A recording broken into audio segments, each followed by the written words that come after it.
If you enjoyed this video, please like and subscribe and hit the notification bell. I post a new Tom Brady video every day. Even you acknowledge he's playing at an MVP level, right?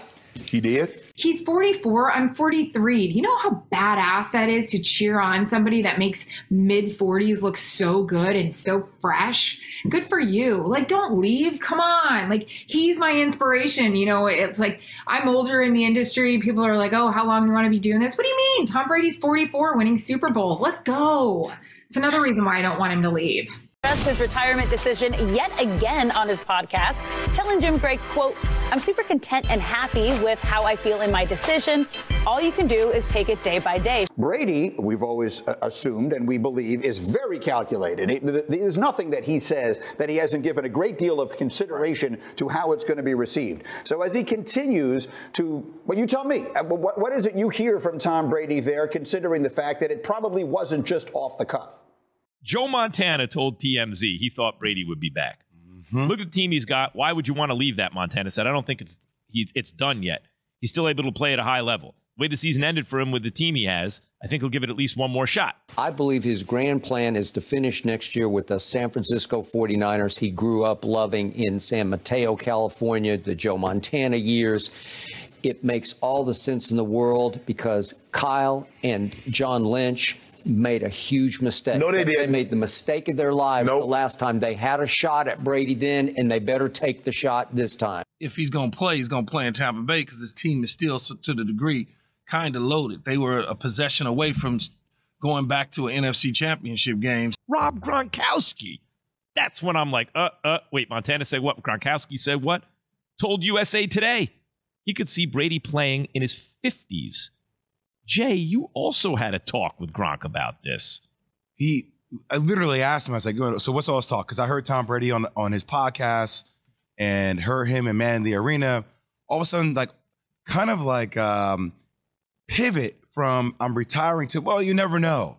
Like, never say never. I'm like, what's this, a Justin Bieber album? Like, what's going on with Tom Brady? And I was like, so Gronk, realistically, like, can Tom Brady come back? And Gronk was like, man, maybe he takes a year off. I can see him taking a year off. Yeah, I can see him taking a year off and then coming back. And I'm just like, Gronk, is there something you're not telling me? He's like, I'm just saying I can see him take a year off and come back. The answer to that is yes. There's something he's not telling you. I believe Brady. He's coming back. Yeah, he's coming back in my view. I think that the reason why I believe it now is because what you said, he's a calculated guy. He's not someone who's doing this, and I don't think that he cares to like promote his clothing brand. Like that stuff, nobody's gonna wear it anyway. You can't look fly in Tom Brady's clothes unless you can throw like Tom Brady.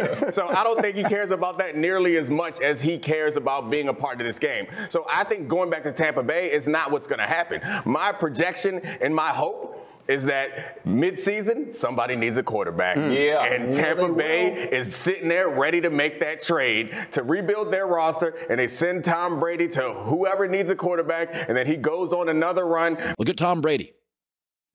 Let's say the 49ers, the Trey Lance thing goes sideways. He's just got a ceiling. It's not good. He's not as good as Russell Wilson. He's not as good as Kyler Murray. He's not as good as Matt Stafford. We all know this. Good luck with the fourth best quarterback in the division. Brady watches it, his hometown San Francisco. What wore him out in Tampa? The looseness. What is Kyle Shanahan? The opposite of loose. So that intensity is very Belichickian. You know I want him to come back. I'm holding on to any shred of hope I possibly can. Just anything. Just give me a straw. I'm holding on, Tom. I'm holding on. I take it week 8, week 7. Let's take it just like Fox said. I don't believe you can do it either, but I'm willing to bet that you can once you get back. So come on back. Let's do this thing. I want to see it. Breaks my heart to think he ain't going to be here. He's going to be on some yacht. I'm not sure what yacht, what part of the world he's going to be on, but that doesn't strike me as Whatever he wants. Yeah, that doesn't strike me as much fun for him. If Tom was to come back, I wouldn't be shocked. I mean, essentially, he hasn't even left. It's the offseason. Once he gets through September, then that's when you start saying, okay, he's done. Once he's got to get to September, because between now and September is a long ways away.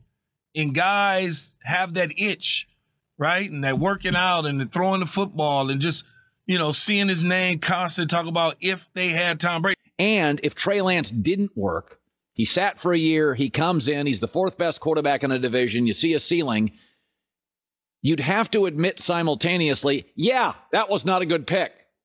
What would get people not to talk about that? Bringing Tom Brady in. It would be front page news.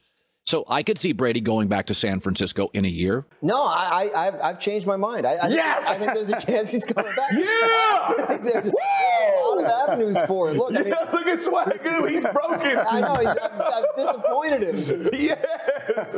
He didn't want me to embellish, but I'm not. I think it's legitimate. Look, I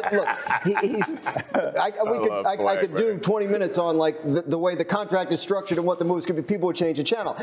Trust me on this. The procedural moves that the Buccaneers make here will tell you a lot. Right. Do they wait until June 2nd and release him, right? Do they restructure the contract so they can get under the cap before then? That's going to tell us a lot. And they did.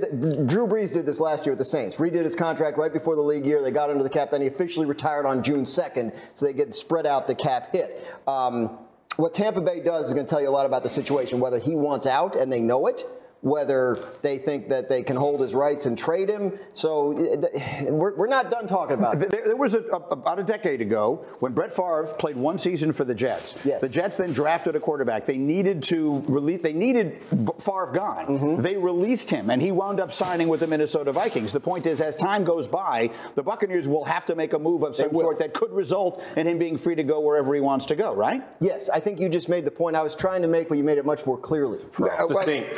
Using an illustration, it happened with Favre once upon a time. It could happen. It's also about seasons, right? I can tell you as a 40-year-old man that when September, October come around for me, I get that itch. Like that training itch. Like the smell is in the air. I just hear the ball bouncing inside of my head for no damn reason.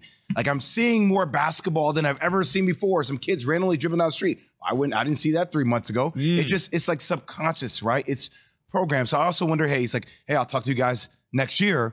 Like, how will it be during that sweet spot for Tom when that's a training, that's a typical like time muscle memory in your brain. That division's ridiculous. You're watching Russell Wilson and Stafford and Kyler Murray every weekend. And if Trey looks like a notch below, San Francisco might start sweating things. Remember, Kyle Shanahan doesn't have a winning record without Garoppolo. He wants to win games. All right. There are two things here for me with Tom Brady.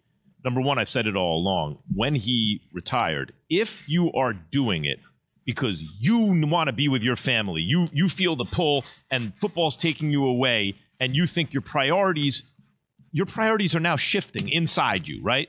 That's one thing. Then I believe in more of a commitment to retirement. If instead you're getting pressure from your family, hey, you're away too much. We made these you need to come home, right? That's something else. I don't believe in that as much because it's not coming internally. It's external pressure. It's not really changing your heart. It's just changing your mind, right? So that's number one. If he in other words, if Brady feels the pull to be home, okay, I get it. But if it's Giselle or whomever at home saying, no, you have to start paying attention to this instead of that, that's not coming from Brady. That's coming from outside Brady. Then I believe the commitment to retirement less. That's one for me. And two is, I notice this with athletes who retire when they still have gas in the tank, right? To me, the real test of whether or not they come back is the moment where they start to become unsure. Can I still do it on the highest level? Because then they're no longer making the decision whether to retire. Then the game and Father Time's about to retire them. So that's when if they stay retired through that moment, I believe they're retired. But that's when some dudes come back. They're like, let me see if I can still do this. That's it for this video. I post a new Tom Brady video every day, so please like and subscribe. That way you'll always have a new Tom Brady video to watch every single day.